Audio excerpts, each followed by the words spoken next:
I need another tube of old man coins. These things are selling so great, maybe we should make different coins. We should make a big Haas and Chum coin. No, it wouldn't sell. It would not sell. It'll be like a best friends coin. If two best friends came in the shop, they would want one. No. For my dad's 70th birthday, I had some coins made with the old man's face on them. And it turned out they were great sellers. People loved them. So maybe coming up with a new coin, it's not a bad idea. But I really doubt a Chum coin is gonna sell. Maybe like Justin Bieber. Everyone would buy a Justin Bieber coin. Well, they probably would, but we'd have to give Justin Bieber a lot of money. Anybody alive, and most dead people, you would have to pay either that person or their family money. Well, I'm alive, where's my money? You own part of this place, you're getting money. Anyways, it would be a really good idea to make some new coins besides the old man. I mean, we could put something historical on there. There goes my dad, taking a good idea and making it all dorky. Let's make it someone everyone knows. Benjamin Franklin. Ben Franklin? Ben Franklin, he was like the coolest guy ever. You know what, Chum? And I'm gonna put you in charge of it. Really? Benjamin Franklin on a coin with a little saying. Like, honesty is the best policy, or time is money? Okay, I can do this for sure. The U.S. Mint's making some new Benjamin Franklin commemorative coins. Make sure our design doesn't look anything like the Mint's design. All right, I'm gonna go stock these coins up and get right on that. Okay. Why do you do this to yourself? What? I mean, he has moments of brilliance, all right? He really does. Very few. How you doing? Go ahead, have a seat. Thank you. My boss sent me here to get some coins made, and we've been thinking Ben Franklin's a pretty cool dude, so I brought in this coin by the U.S. Mint as an example. We were hoping that we could get something of this quality, but not exactly the same. Do you think you could do that? Oh, yeah. I'm the artist and designer at SMI, and I design and sculpt all the metallic art and actually do the sculptures that become coins. What do? We just start up a sketch or something? I'll start with just the basic shape of bin. I get my rough sketch, so I have an idea where I'm going with it. Is this getting there? You know, that looks really good, but it just doesn't look different enough. It would be pretty lame to make the coin look like Ben Franklin coins that are already out there. So this thing needs to look totally fresh and original. I got an idea. Okay. Let's start a new one. Sometimes creative genius hits you like a bolt of lightning. Something I'm sure Ben Franklin would appreciate. I'm not gonna get shocked, am I? No. All right, you can let go. And that should be it. Oh.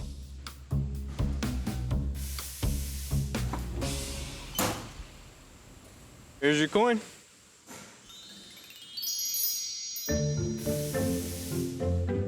That's an amazing coin. Awesome. This coin is gonna be a hot seller, and no one's gonna be able to deny that it's bringing big profits to the pawn shop. Hey guys, what's up? Got the coin done. Got the Ben Franklin coin? Yep. Don't. Really? Make him pick it up himself. You lost the coin, where'd it go? I don't know where it went. Rick put me in charge of designing a new coin for the shop, and he's about to be blown away when he sees what I came up with. What do you think, boss?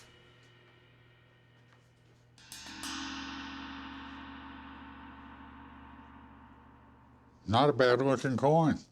I like it, Chum. You did a good job. That's it.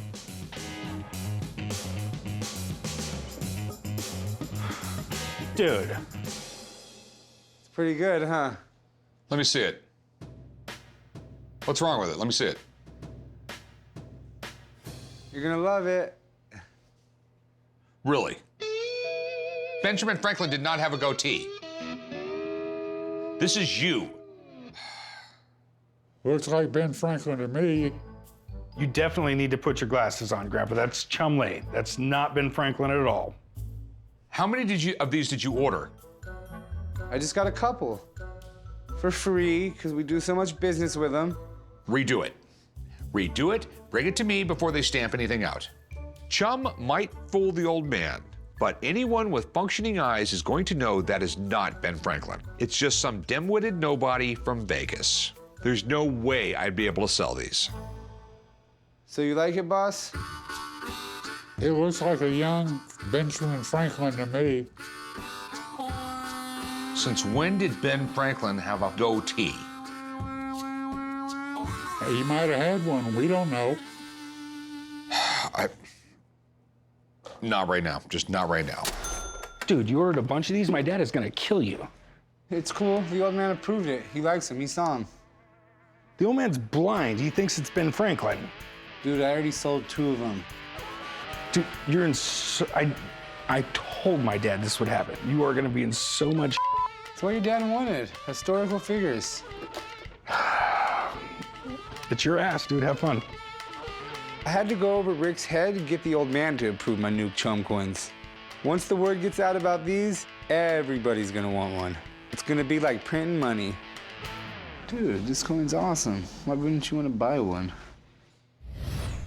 Here is John F. Kennedy box, 1962, sitting on the White House, Oval Office. The desk? At his desk. Wow. Hey, Rick, can you answer a couple questions for me? Sure. He's the one that bought it. Hey, so what's up? I'm interested in your cigar box. Okay. Well, I've got some extra money laid back, looking for something of historical significance. That was John F. Kennedy's. It sat on his desk in the Oval Office. This is the one he put the cheap cigars in.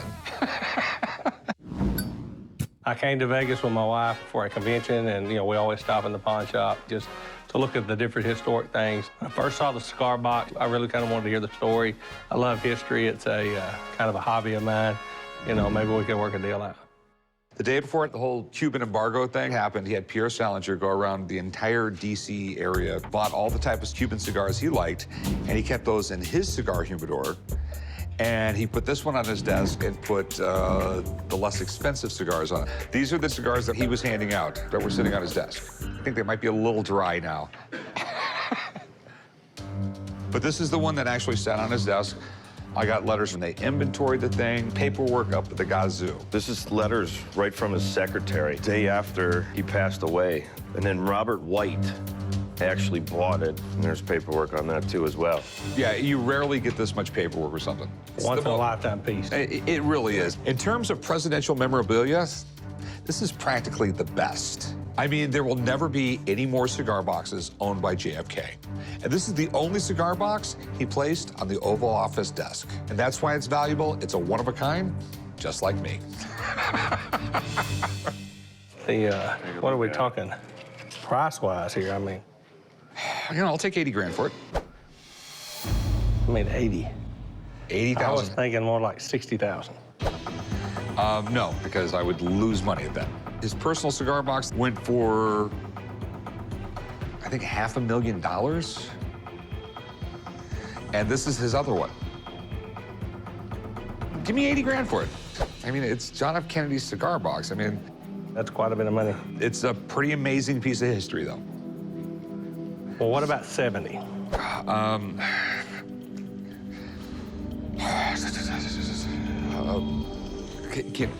Can you give me like 78? 72.5? 75 is what I could take. It really is. It's 75. It's a fair price. And honestly, I'm not going to go any less.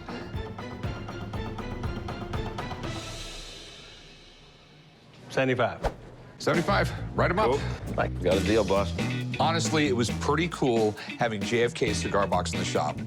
And I'm a little sad letting it go. Luckily, I made $15,000 off this one deal to help me get through this difficult time. How you doing today? Pretty good. How you doing? Good, good. So, tell me what you have here. We have a Louis Vuitton Mahjong set. This is cool. I'm here today to sell my Louis Vuitton Mahjong set. I acquired this set from an estate sale here in Las Vegas. I'm very curious about this item because I'm not sure that if it is actually a Louis Vuitton original piece. I'm hoping to get $1,800 for this Mahjong set today. You know, Mahjong is a game. It originated in Asia, mid to late 19th century. It's a tile-based game that was most likely developed similar to card games. You know, you cycle through your hand and you discard tiles and pick new tiles and you try to get certain combinations. Let's open it up and take a look at it if we can. Sure.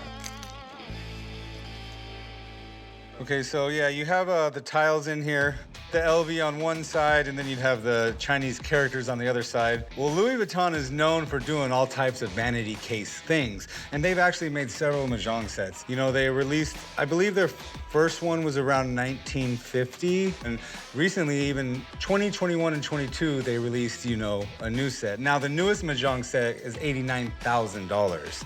It's like a trunk, it has drawers on it. It's insane, but Louis Vuitton has made all kinds of crazy stuff. So what are you looking to do with it? I would like to sell it. I've had it for a while, but I think it's time to let it go to a true Mahjong player that can appreciate it and that will actually play the game. Okay, how much are you looking to get? I would like to get $1,800. Let me take a closer look at it. I don't like the color of this canvas right here. It should be the color of afternoon tea, which is a darker shade than this. So let me take a look. So you have a lot of problems with this. I don't think this is authentic. I actually know this isn't authentic, 100%. First, the color is very wrong. Louis Vuitton canvas is not this color. Two, you don't have the right hardware on here. This is not Louis Vuitton hardware. So I would just pass on it today, but Mahjong is a good game. People do collect this stuff. I think someone might still buy this from me. You just have to be front forward with them and let them know that it's not a real Louis Vuitton case so you don't have someone coming back looking for their money later. Right. But thanks for bringing it in today. Hey, no problem. All right, have a good day. Thank you. Thank you so much. I recently passed on a Mahjong set that came into the shop, but it got me thinking, I want to learn how to play. So I got some pastries, and I'm waiting for the smartest man I know to see what he could teach me. Hey, chum. What's going on? I like how you cleaned up your office. I like how you refuse to knock before you come into my office. It's a hallway. I get it, it's hard to knock, but do you know how to play Mahjong? I know how to eat pastries. If you want a pastry, you gotta play Mahjong with me, that's the deal. Look, I set a little party up for us. Sure. Okay, first we have to cheers, a little tea. Okay. Okay, did you set all this up? And how'd you get that figured out? I looked at a picture online. Here, this is how I know how to play. Okay, you Okay. take the dice, okay? First off, and you blow on them, Okay. okay? You roll it. We got a 4. Now that's your point. Put some money out there. I don't have any. Okay, we'll put your play on credit.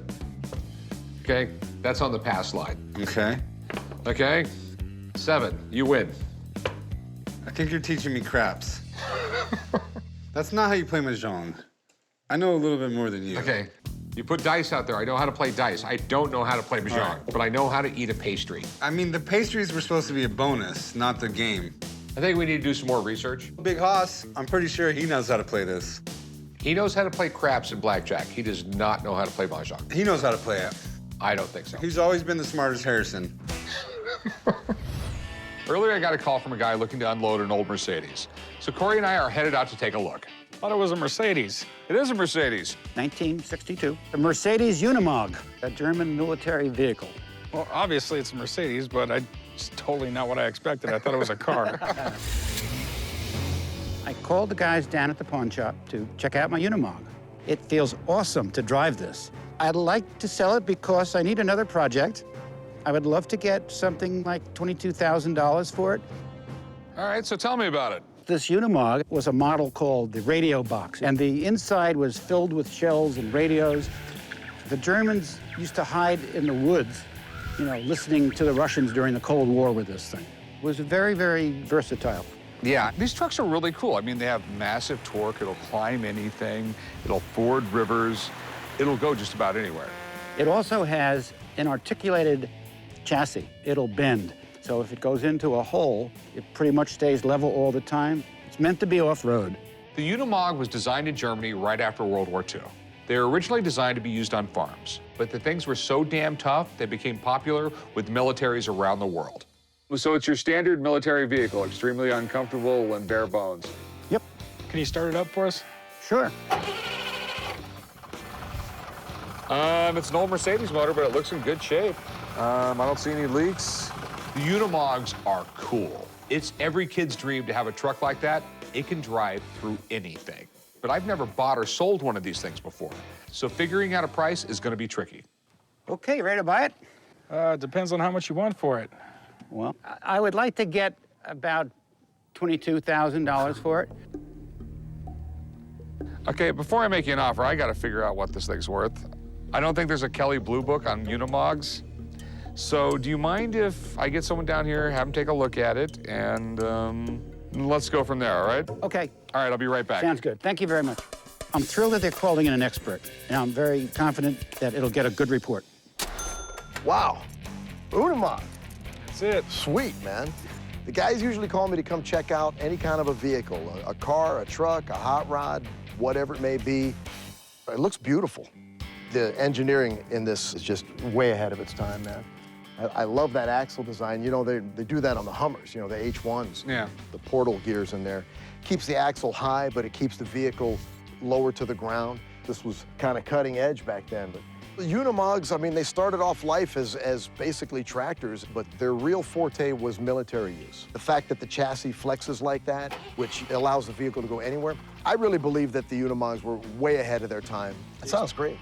Have you driven it yet? No, do you mind if we take it for a spin? No, please do. I mean, when you really think about what these things had to do and they're still in this good a shape, that's a tough vehicle. Should we do a little off-road out here? Yep, that's exactly what I planned on doing. I love it. Yeah. It's too bad they're just driving on these flat streets. If they took it, you know, off-road, they would have a blast. Oh, yeah, oh, yeah.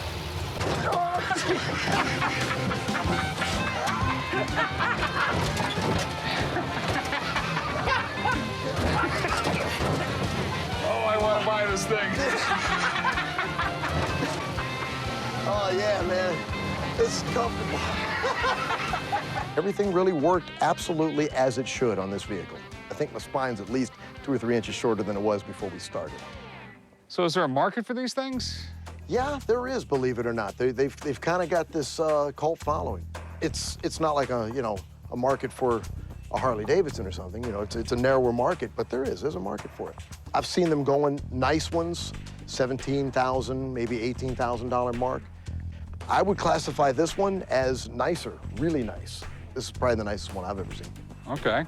So, in my opinion, it should go for more than that. Okay. Thanks for letting me come out and do this, man. This was fun, and thanks for that ride, man. I'm gonna go get the blood circulating back in my legs again. Thanks again. Nice meeting you, man. It was a pleasure. Thanks. I am fired up to make an offer on this thing. I could definitely sell it to a military collector or an off-roader who would actually use it. So how much were you looking to get out of it?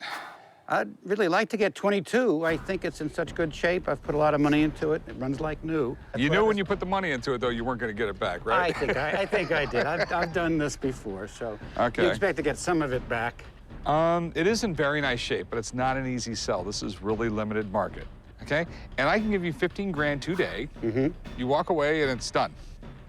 15 is a lot lower than I ever thought. I know you have to make a profit, but I mean, I would really say I'd take 18 right now, and that I think would be my bottom line. What do you say? I'm the one taking all the risk. I mean, the motor blows up tomorrow, I'm stuck with it. So Yeah. I'll tell you what, I'll do 16,000. 16.5, I think I could make a deal. I'm looking at it's probably going to take me a while to sell this, so 16,000. That's what I could do.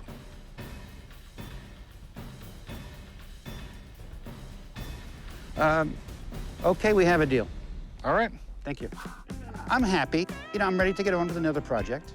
And now my driveway will be clear and I can get my other car out. I cannot wait to show this to the old man. So me and Danny are test driving it. There's some open desert there with some little drop-offs. Next thing you know, I got Danny flying all over the cab without wearing a seatbelt. Ever since I bought that Unimog, all I've been thinking about is off-roading and racing.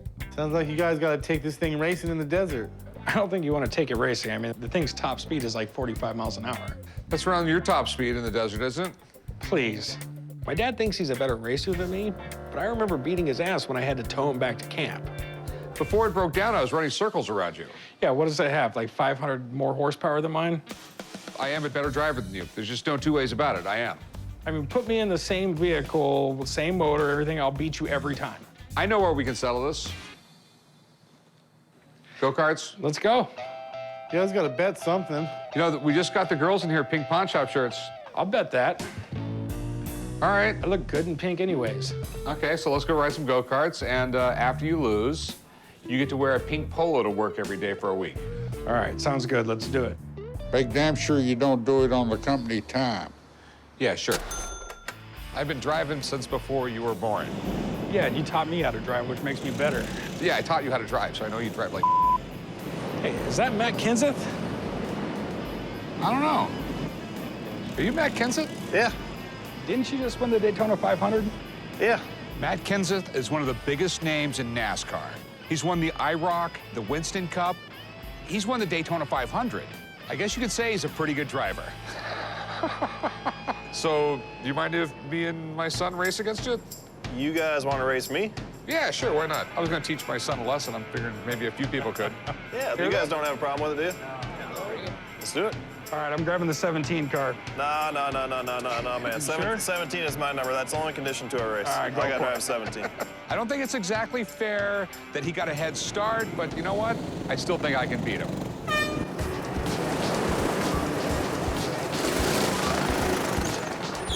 The track was real slick, and it wasn't what I was used to. Kenseth came out of nowhere and lapped both of us. That's how bad he was killing us. But I think my dad wiped out right behind me, so at least I think I was beating him. Once you get turned around in these things, there's no reverse, so you have to push yourself off the wall to get going again.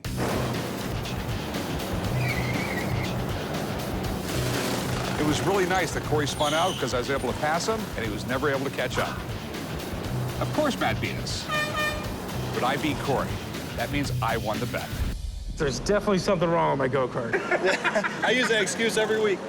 Being second to the winner of the Daytona 500 isn't that bad.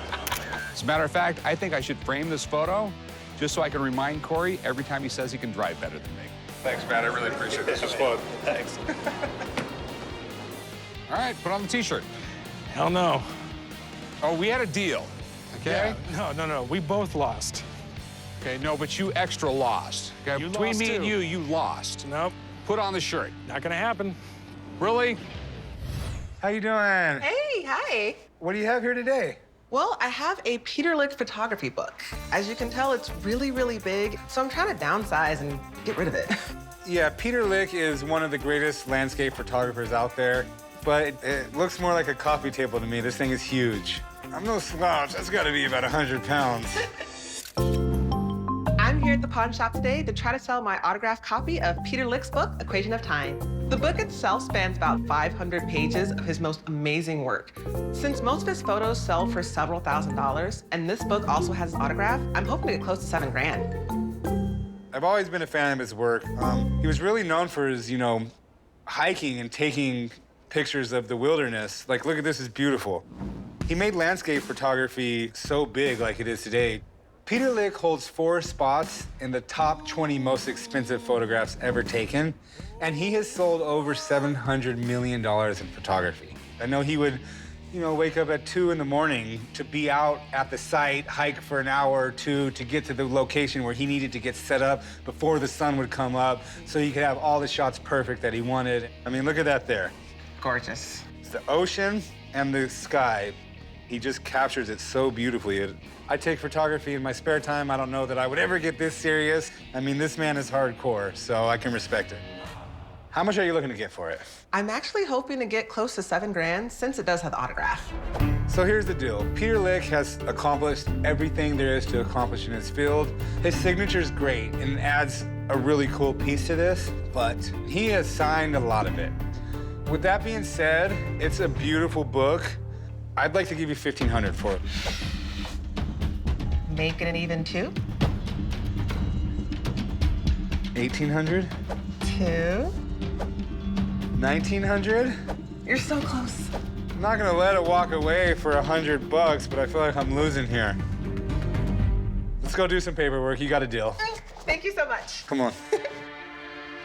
I made the sell for $2,000. Definitely not what I was going for, but I'm actually really glad I got the deal I got because I did not want to have to carry this thing back home. Crested Butte? B-U-T-T-E? Is it Butte? Crested Butte, okay. I would hate to be from Crusty Butte, Colorado. Me too. Isn't this cool? I actually been thinking about maybe making my own coffee table book. I don't think I'll get any pictures of lava, but I might get some good stuff. Do we have any volcanoes in Nevada? Not that I'm aware of, Joe. Hey, Rick, do we have any volcanoes in Nevada? We do not have any active volcanoes in Nevada. Is this the book you paid $2,000 for? It is. Pretty cool, Peter Lick. Really, really cool. I'm a fan of his. Well, I'm making a coffee table book on my own. Do you even have a camera? Yeah, I got a camera. I've been learning how to use it. Isn't this cool? No, it's a beautiful photograph. And I'm gonna try to capture these same essence that Peter Lick was able to capture in these photos. Don't you think you gotta practice the photography before you go full bore on a coffee table book? I mean, you'd have to self-publish. It would be expensive. I could get a loan. Yeah, Dad, he can get a loan. Chum, I'm just saying you might want to go slowly in the process. Well, you know me, Rick. I like to jump in head first. You know what? If this is a hobby you want to start, good for you, Chum. I promise to give you the first autographed copy. Okay. Okay. I gotta do stuff. Let's go check out over here. Pinky. What do you think, girl? Do you like this? What do you think, Pinky? Yeah, you're right. We got some good pics here. Let's move on. Nice day for a change, huh? It's not too hot, not too cold. Speaking of changes, I'm about to change your lives. This is a gift? Yes, it is, actually. This is my gift to the world, Rick. You remember the Peter Lick book, The Equation of Time? Pretty amazing, right? But not as amazing as the quantum of Pinky Lee.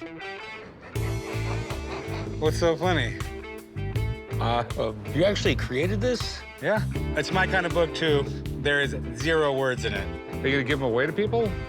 Oh, I'm gonna sell them. $150 each.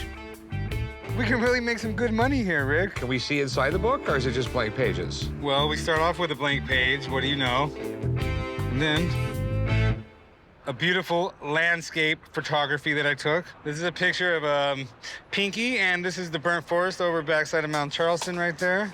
I can't believe you actually did this. I'm trying to understand. So you actually went out and took photos of your dog in places? Yeah. Here's the coolest one, guys. One of my favorite childhood books this picture was based off of. Where's Pinky? This is a bunch of broken glass, and there's a lot of Pinkies in there. All right, what else we got? I got this idea from the movie King Kong. Pinky's taking over the city. All right, I'm impressed. I love it. But these pictures are obviously superimposed. I mean, tomato. They're pictures that I took. I'm just speechless. How you guys doing today? What's up, Rick? Oh, nothing, just living the dream. You know how it is. What's going on? Why are you so happy? No reason. I've worked with you every day for 10 years, and you've never come in the morning been happy. There's been plenty of times I've walked in here happy. No. Why do you gotta spoil everything?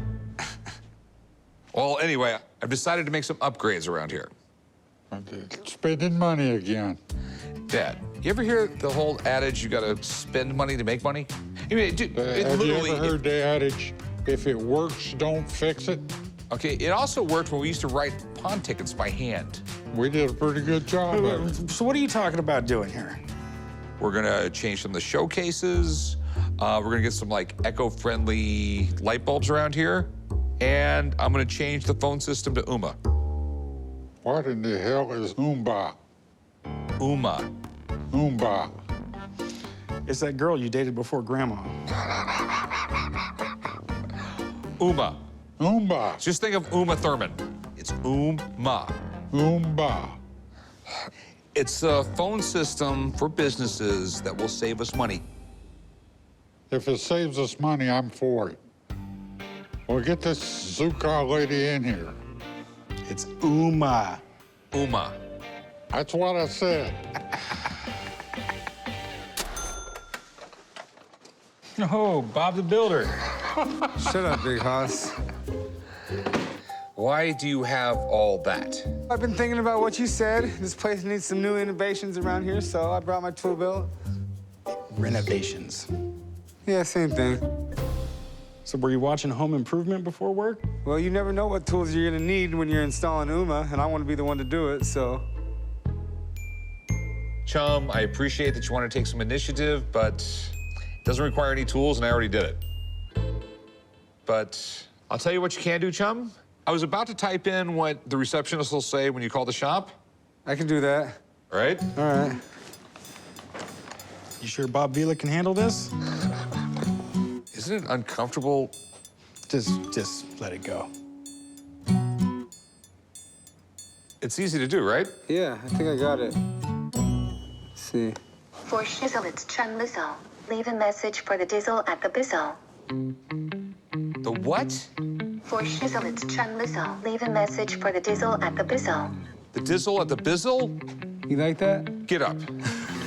Why can't you do the simplest thing? Why can't you just ever be serious about anything? Get up. Go replace some light bulbs. You do this to yourself. You knew he would do that when you asked him to do it. This is your fault. Hey, Rick. I thought Uma Thurman was coming by. Do you know the address of this place? No? Why would I know the address? We're supposed to be buying a car, and you don't know where it's at. Do you know where it's at? If I knew where it was at, I wouldn't be asking you where it's at. All right, call the shop, get the address. Hello, and welcome to the Gold and Silver Pawn Shop. Pretty cool, huh? We are the best shop in town. Word. We are tight. You can't be serious. Unfortunately, we're all busy now, but it's because we're so awesome at our jobs. Anyway, if you want to reach the one and only Chumlee, dial extension 1. If you're looking for Corey, hit extension 2. If you're looking for the old man, try extension 3. Oh, and if you want anyone else, dial 4. He didn't even give you an extension. I'm gonna kill him. Press 1 before it hangs up. Hello? Chum, I'm gonna kill you. Who's this? It's your boss. Oh, Rick. well, your program wasn't working. I took a random survey and people said it was boring. But Rick, you should be happy. You don't want it to sound like a generic robot, do you? Yes, that's exactly what I want. Buddy, I need an address. We're in the truck. Grab it off my computer. No, can't do, Big Hoss. I'm not at the shop. What do you mean you're not at the shop? I just phoned into your extension number 1. Yeah, that's one of the cool things about Uma. I have my virtual extension forwarded to my cell phone so I don't miss any calls while I'm out. Pretty sweet, right? Yeah, that's actually pretty cool. I need that address, Chum. I'm pulling up to the shop now, so let me get inside and I'll call you back. All right, thank you. And Rick, a little thank you for fixing your Uma would be appreciated. Hang up. Are you really just mad because you're not extension 1? I want to be extension 1. Just don't talk to me. Love the message, Chum. Did you change it all back? Yeah, I changed it back. Sorry. Don't get all upset, though. I saved you a bunch of money by changing the light bulbs. Got them LED things rocking up there now. What did you do with the old light bulbs? Dumpster. You didn't save them? They're old light bulbs. We use LEDs now. We could have used those light bulbs for other things. They were still good. They weren't broken. Oh. So you're saving money by throwing away perfectly good light bulbs? I mean, I didn't want to put them in the warehouse, and then you'd have to pay to keep them cool. Oh, well. What does that even mean?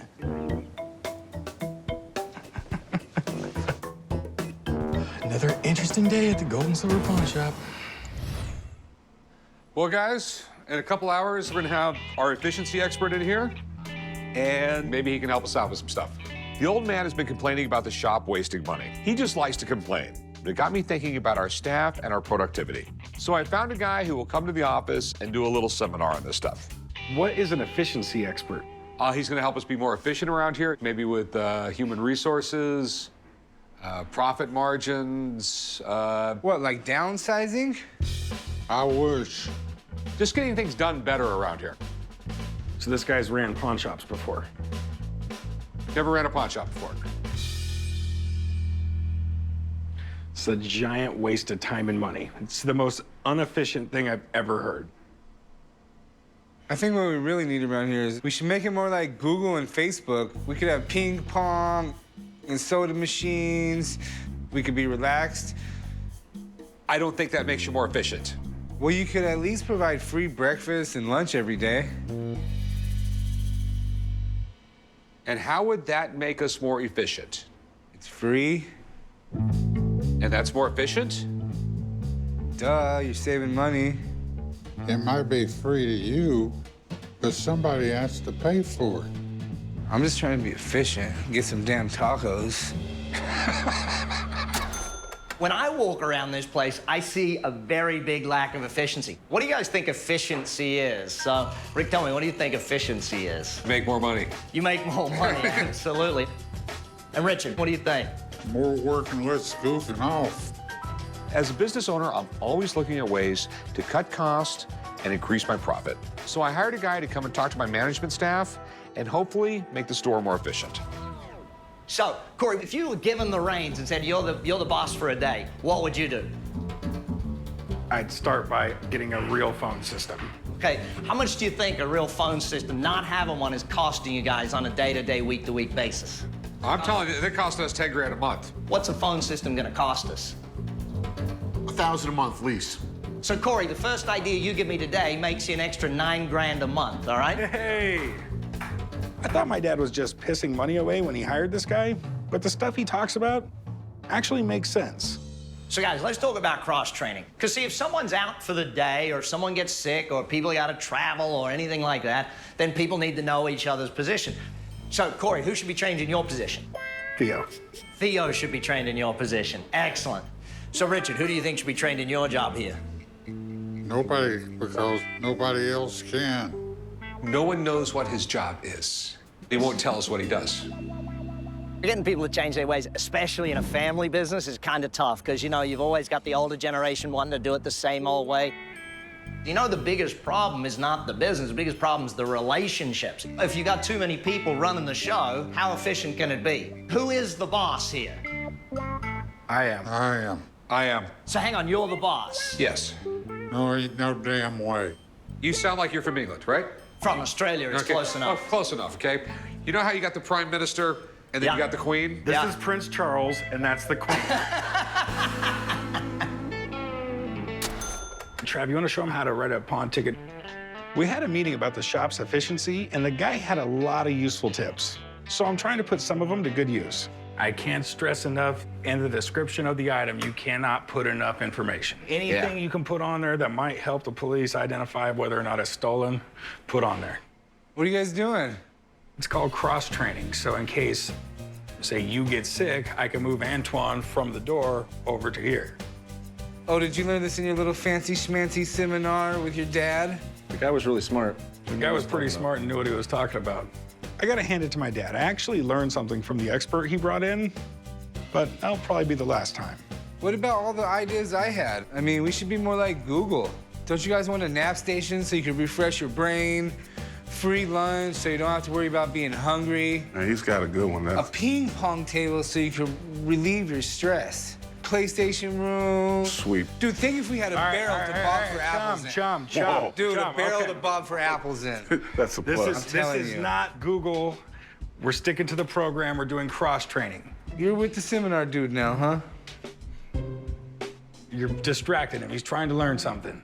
Nap room does sound pretty good, though. Yeah, that was pretty tight. Yeah. The nap room sounds great. Okay, back to training. All right.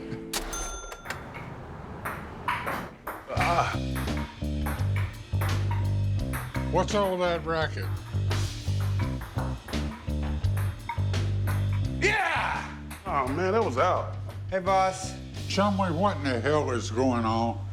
This is the Relaxation station, baby. I'm trying to prove to Rick that happy employees are more productive. So I made my own version of the Google office right here in our break room. Ping pong table. Look, we got chips with salsa. This is a good time. What in the hell you mean relaxation station? This is a conference room, not a playpen. But wait, look at the research I did. This proves that a station like this to relax in and unwind in, it proves that you can get more work out of your employees. No. Right there. Read it. First off. Read it. First off, you use colored ink. That costs extra. Of course I use colored ink. It's easier on the eye. I don't want nothing right now, Chumlee, except I think I want to kill you. Look, boss, you're really stressing out right now. You could really use the yoga mat to your advantage right now. I want all three of you to get your ass back to work. All right. Go on, guys. Go. Thanks a lot, Chum. Dumbasses could have picked a quieter game. So this is how they do it at Goggle.